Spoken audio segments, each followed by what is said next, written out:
Hi, first graders. This is Mrs. King here to go over the page for math for summer.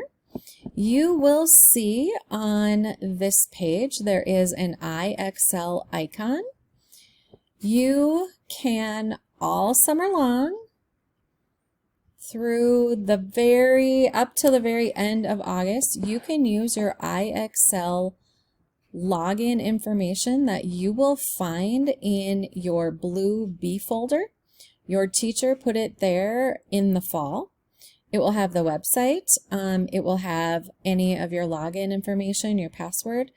When you go on IXL, your first grade teachers would ask that you make sure that you're clicking on the drop down, the grade level. You should be working on finishing any of the first grade math skills that you did not finish during the school year.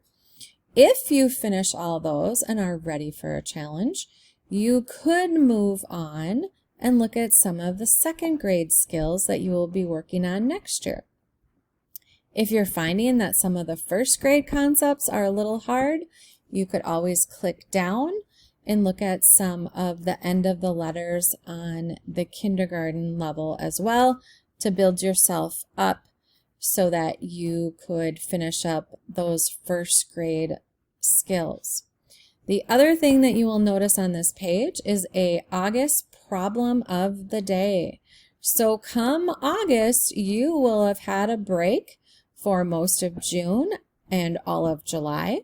Your first grade teachers are asking that you get some of that math rust off and each day tackle one problem. There is a little box in each day of the week so that you can write the answer of your problem. And if you do one problem per day, you should be able to get rid of that rust and be ready to tackle second grade. For my first grade team, we would like to thank all of the first grade families for their support during our distance learning. We would like to thank our first grade students for the grit that you showed finishing out a school year like none of us could have imagined. Know that all of your first grade teachers have missed you and that we will be looking forward to saying hi in the hallways as you head down to second grade. And we wish all of our families a safe, healthy, and fun summer. Take care.